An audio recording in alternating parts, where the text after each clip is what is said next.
សួស្តីអ្នកទាំងអស់គ្នាមិញហ្នឹងគឺចាប់ត្រីមិនដាក់ចូលគ្នាអស់ហើយដោយសារតែវាសល់តិចពេកមកសបុកសន្តិចមកសបុកសន្តិចចឹងឥឡូវចាប់ពីដាក់មិចចូលគ្នា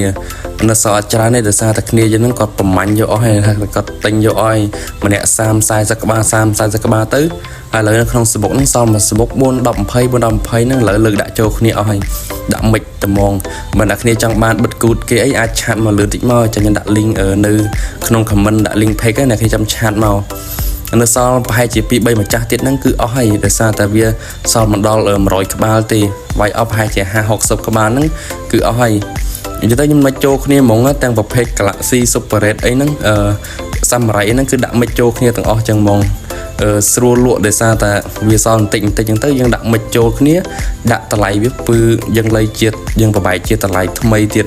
ដាក់តម្លៃវាផ្សេងទៀតដាក់តម្លៃមិចចូលគ្នាចឹងទៅអ្នកគ្នាចង់បានអីគឺប្រញាប់ឆាតមកដោយសារតែគ្នាយើងហ្នឹងគាត់ប្រឹងពឺតយកហើយឥឡូវហ្នឹងគឺអ្នកគ្នាឆាតមកទិញចឹងពីច្រើនក៏អត់សូវបានទិញដោយសារគាត់ប្រើ QR ទៅហើយខ្ញុំហ្នឹងវាអត់តមាន QR ទេចឹងវាពិបាកបន្តិចបើអ្នកគ្នាចង់ទិញអីដល់គ្នាដល់គ្នាហ្នឹងអាសាទៅវេលុយនៅវិញដោយសារតែយើងហ្នឹងវាអត់មាន QR គេទិញច្រើននេះតែអត់បានលក់ដោយសារតែខ្វះអត់មាន QR ដាក់អីគេហ្នឹងឯងអីអ្នកទាំងគ្នារੂរន់បន្តិចទៅដោយសារតែត្រីហ្នឹងវារៀងស្បើយដែរខ្ញុំមានប្រភេទ beta gold នេះមួយក្បាលនេះនិយាយទៅពណ៌សស្អាតអ្នកគ្នានិយាយទៅប្រហែលជាអត់លក់ទេអាមួយក្បាលនេះប្រហែលជាដកទុកធ្វើពូជដោយសារវាប្រភេទ gold វារៀងកម្រដែរអញ្ចឹងណាអាចជាឈ្មោលមិនដឹងមេមិនដឹងទេតែពាក្យច្រើនប្រហែលជាឈ្មោលអ្នកទាំងគ្នាចង់បានអីកុំភ្លេចឆាតមកណាដោយសារតែវាសល់តិចហើយឥឡូវនេះគឺខ្ញុំបានរៀបត្រី3ម្ចាស់ទៀតទៅឲ្យគេតាមខេត្តដូចបងនៅបរសៃអនុនេះគាត់យកប្រភេទ Super Red 4ក្បាលហើយជាមួយ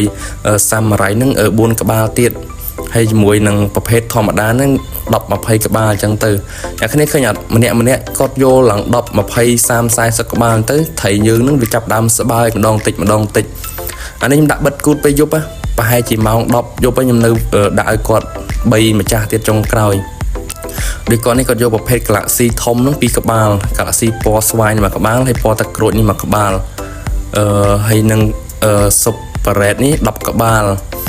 និយាយទៅបូកចូលគ្នាហ្នឹងចង់20ក្បាលបាត់ហើយនឹងដាំបូ3ក្បាលទៀត